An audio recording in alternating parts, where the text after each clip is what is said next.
일타 스님의 초발심 자경문 강의 초심 제4장 2 외출 시의 규범.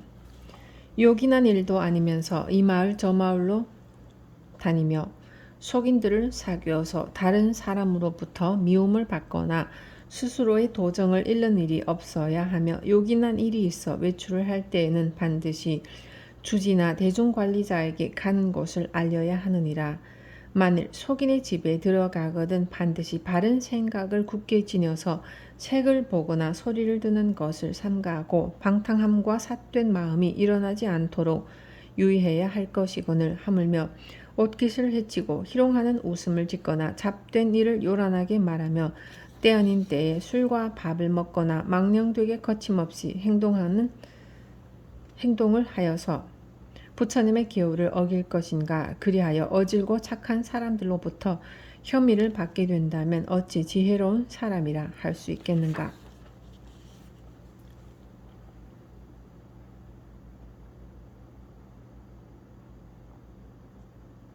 도정을 잃지 말라. 진울스님께서는 수행인들에게 요긴한 일이 아니거든 이 마을 저 마을로 돌아다니지 말라고 하셨습니다.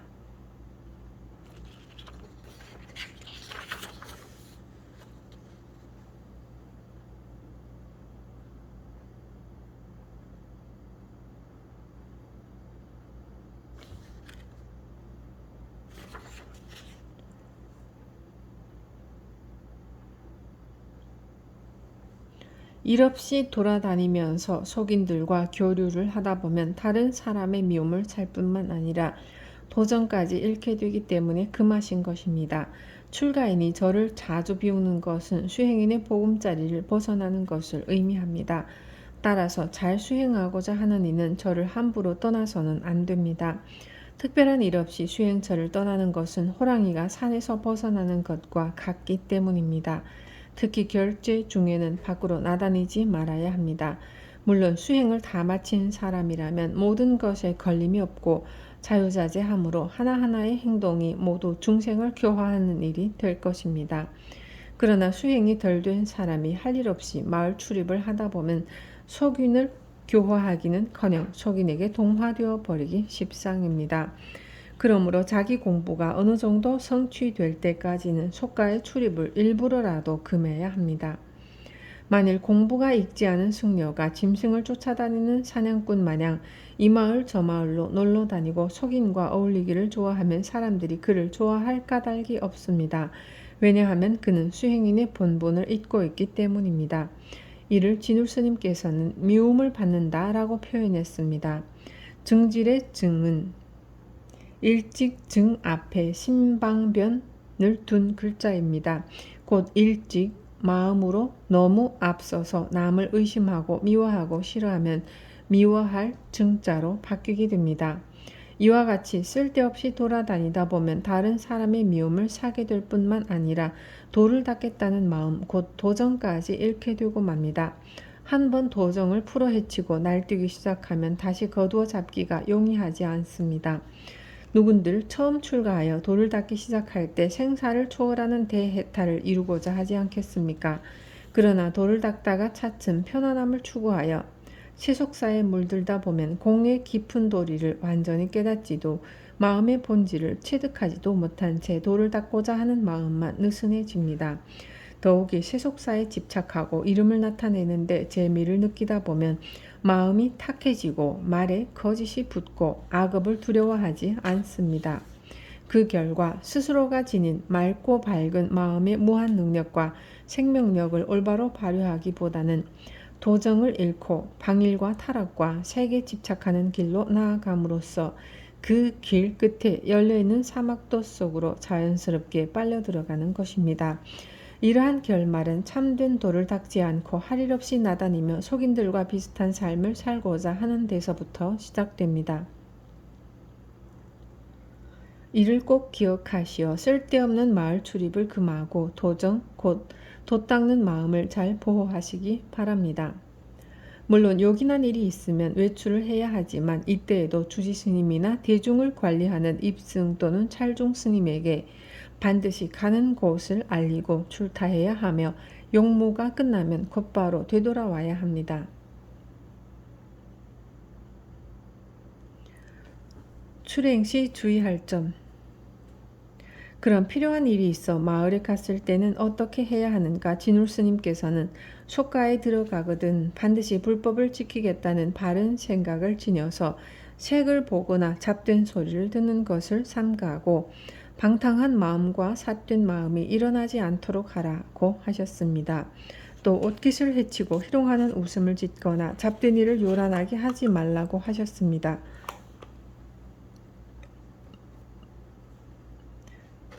도를 닦는 이로써 중생을 교화할 막중한 책무를 지닌 이로써 마땅히 지켜야 할 너무나 당연한 말씀이며 이는 부처님 당시부터 매우 강조되었던 사항입니다.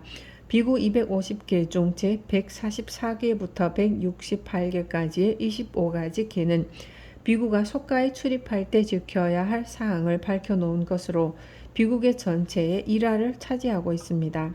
이 25가지 중에서 몇 가지만 열거하면 다음과 같습니다.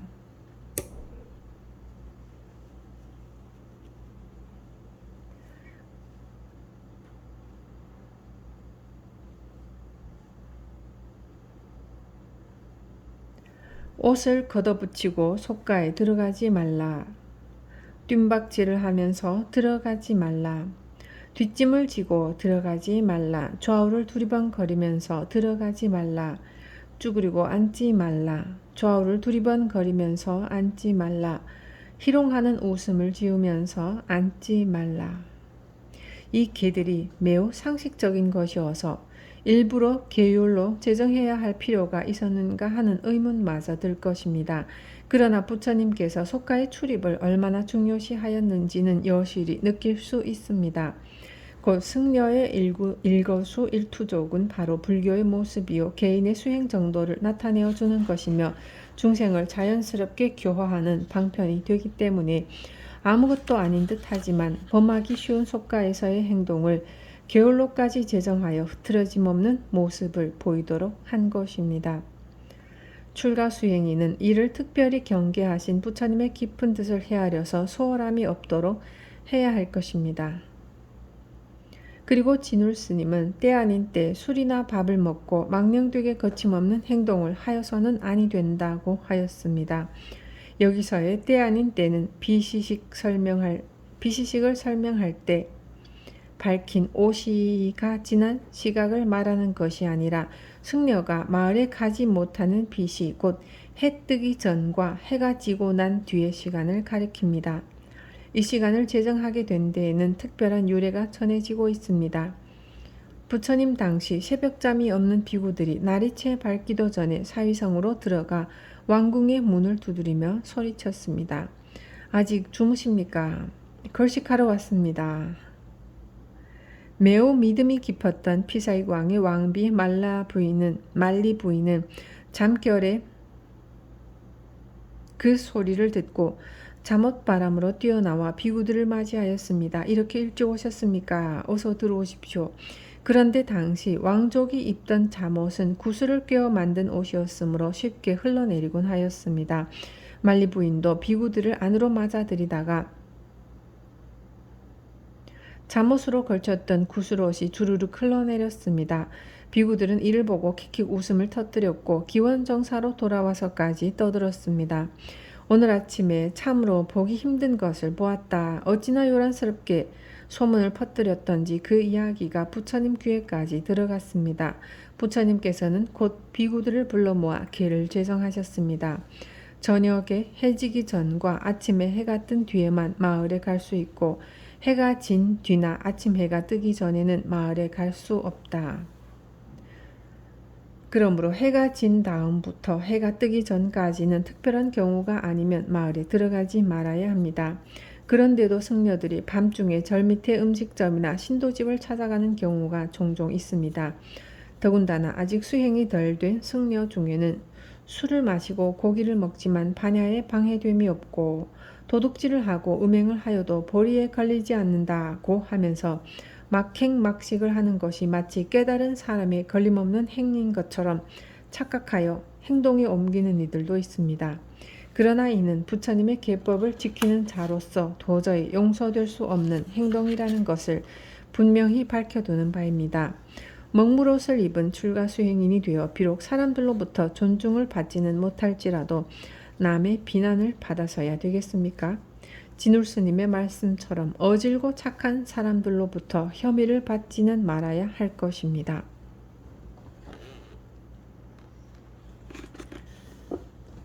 3. 선방에 있을 때.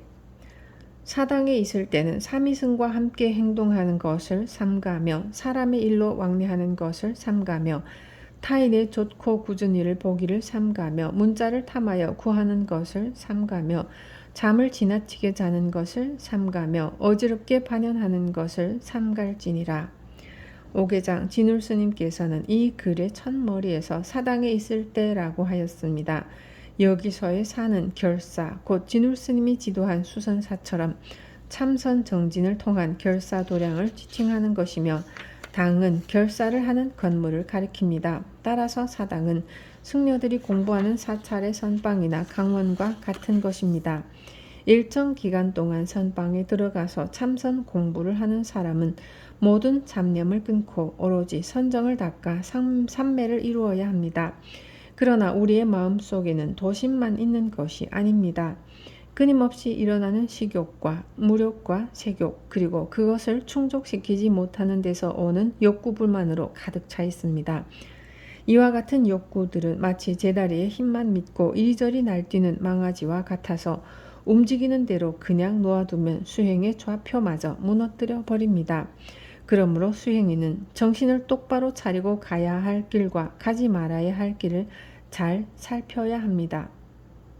비록 가고 싶은 길일지라도 가지 말아야 할 길이라면 들어서지 않아야 하고, 비록 가기 싫은 길일지라도 꼭 가야 할 길이라면 주저없이 앞으로 나아가야 합니다.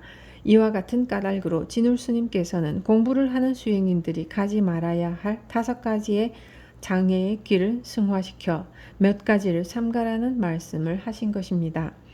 예로부터 정립되어 있었던 이 5가지 장애를 오계장 또는 오장이라고 합니다.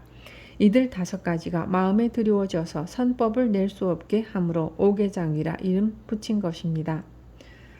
첫째는 오욕으로 마음을 덮는 탐욕계, 둘째는 성냄으로 마음을 덮는 진애계, 셋째는 갈등과 근심으로 마음을 덮는 도거계, 넷째는 진리에 대한 의심으로 마음을 덮는 의법계, 다섯째는 많은 잠으로 마음을 덮는 수면계. 이 5계장을 진울스님의 말씀과 연결시켜 봅시다. 첫째, 나이 어린 사미와 함께 행동하는 것을 삼가라고 하신 것은 탐욕계와 관련이 있습니다. 인간 욕구 중에 가장 강한 것은 식욕과 색욕입니다. 그러나 출가수행인에게 있어 진정으로 문제되는 것은 식욕이 아니라 색욕입니다. 그러므로 계율에서는 남녀 간의 문제를 강하게 금하고 있습니다. 그러나 표면에 드러나지 않는 동성연애에 대해서는 쉽게 밝혀낼 수가 없습니다. 젊은 비구가 나이 어린 사미를 가까이 하다 보면 자기도 모르는 사이에 애착이 생기고, 그러다가 욕구가 분출될 때 자칫 잘못 동성연애라는 범행을 저지를 수 있기 때문에 사미와 함께 행동하는 것을 금한 것입니다. 둘째는 사람의 일로 왕래하는 것을 삼가라는 말씀은 진애계를 근원적으로 막기 위한 것입니다. 사람들은 욕심이 충족되지 않고 사랑을 얻지 못하면 진애심을 일으키게 됩니다. 곧 매사에 짜증을 내고 신경질을 부리게 되는 것입니다. 스스로가 짜증과 신경질에 휩싸이게 되면 될 일도 되지 않습니다. 기도를 해도 영험이 나지 않으니까 괜히 시간 낭비만 하는 것 같고, 참선을 하면서도 견성성불할 수 있을까 하는 의심만 생겨납니다. 이렇게 공부가 제대로 되지 않으면 여러 가지 이유를 붙여 수행도량 밖의 속인들과 어울리려 하거나 절 안의 사무에 더 신경을 쓰려고 합니다. 그러다 보면 공부하는 이판승의 길을 이탈하여 절의 운영에 몰두하는 사판승의 길로 접어들게 됩니다. 진울 스님은 이를 경계하기 위해 일단 선방에 들어왔으면 사람의 일로 왕래하는 것을 삼가도록 말씀하신 것입니다. 셋째는 다른 사람의 좋고 굳은 일을 보기를 삼가라는 말씀은 도덕계와 관련이 있습니다. 사람의 일이란 끝이 없는 것이고 좋고 굳은 일도 항상 상대적일 뿐입니다. 그러므로 좋고 굳은 일에 초연해야 하는데 이것저것에 관심을 갖고 시비를 논하거나 선악과 미추를 가리다 보면 자꾸 마음이 흔들리고 근심이 생겨나게 됩니다. 수행하는 사람이 끊임없이 변화하는 인간사에 매달려서야 언제 깨달음을 얻을 수 있겠습니까? 그러므로 좋고 굳은 일 보기를 삼가도록 한 것입니다.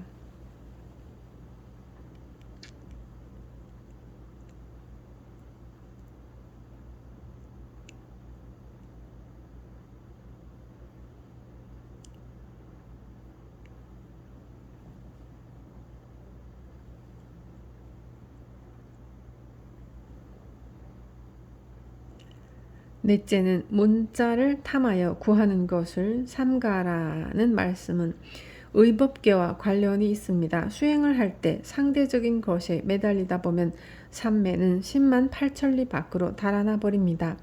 그러므로 현재 하고 있는 공부 외에는 될 수 있는 한 하지 말라고 가르칩니다. 진울 스님께서 계셨던 수선사는 선방이므로 문자를 탐하는 것을 특별히 금했습니다. 책에서 좋은 지침을 얻을까 하여 책을 뒤적거리다 보면 오히려 마음만 더욱 어지러워지고 마침내는 불법 자체를 의심하게 되기 때문이라는 것입니다. 일단 선방에 들어가서 수행하는 일하면 결사가 끝날 때까지는 오로지 참선 정진만을 열심히 해야 합니다. 언어나 문자에 의지하지 않고 안심 인명을 얻겠다고 선방에 들어온 사람이 한가로이 책을 뒤적이며 지내는 일이 없어야 하므로 문자에 매달려서 구하지 말도록 한 것입니다. 다섯째는 잠을 지나치게 자는 것을 삼가라는 말씀은 수면계를 제거해야 함을 일깨우고 있습니다. 정신과 육체의 피로를 풀기 위해서는 휴식이 절대적으로 필요하지만 잠을 지나치게 많이 하면 오히려 정신이 흐려지고 몸이 무거워집니다. 그러므로 정신을 맑게 할 정도의 적당한 수면만을 취하고 정신을 집중시켜 정진하라는 것입니다. 그렇다면 참선 수행에 장애가 되는 애욕, 진애, 도거, 의법, 수면은 어떻게 할 때 물리칠 수 있는가? 진울 스님께서 6번째로 말씀하신 산란한 반연을 삼갈 때 그것은 가능해집니다. 곧 정신을 집중하여 찾아 들어가고 살펴서 찾아 들어가는 것이 그 비결입니다. 이를 함축성 있는 한 단어로 바꾸면 용맹정진이라 할 수 있으며 수행하는 이가 산란함과 흐리멍덩함에 빠질 때는 용맹정진의 마음을 불러일으켜야 합니다.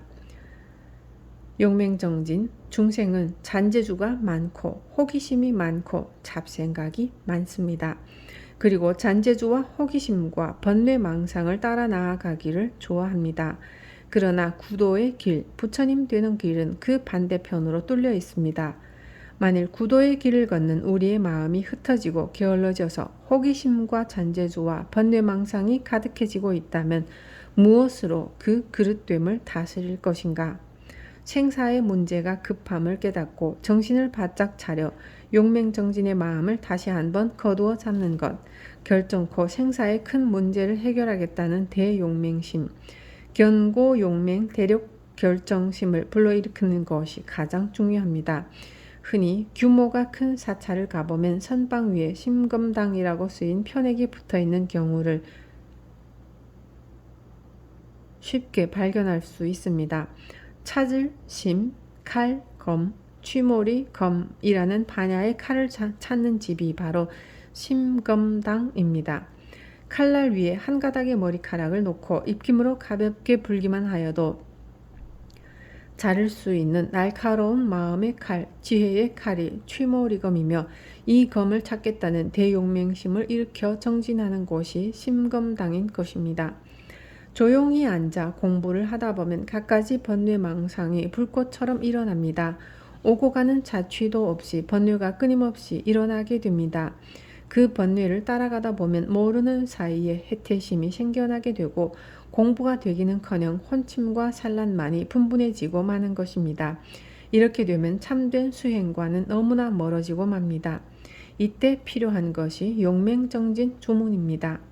이러한 때 용맹정진 주문을 외워야 합니다. 흐리멍덩한 상태의 혼침과 산란한 마음을 단칼에 요절내겠다는 마음의 주문을 외워야 합니다. 곧 이 몸으로 이번 생에 기필코 도를 이루어 생사대사를 해결하고야 말겠다는 다짐을 하면서 용맹스레 정진하는 것입니다. 이렇게 스스로의 결심과 다짐을 바치면서 거듭 산매 속으로 나아갈 때 반야의 취모리검은 눈앞에 나타나게 되고 바로 우리가 앉아있는 이곳에 해탈의 세계가 펼쳐지게 됩니다. 바라밀다. 해탈의 세계란 결코 멀리 있는 것이 아닙니다. 용맹심을 일으켜 마음의 탐욕, 성냄, 흔들림, 의심, 수면 등의 장애를 다스리며 끊임없이 정진할 때 우리의 눈앞에 대자유요, 대자재요, 대자대비가 충만된 불국정토가 펼쳐지게 되는 것입니다. 장차 부처님이 될 불자들이여 그때까지 모두 부지런히 정진합시다. 부처가 될 그날까지 한 생각을 돌이켜 마음을 덮는 번뇌를 다스리면서 용맹정진하시기를 두 손 모아 권청합니다. 나무 마하 반야 바라밀.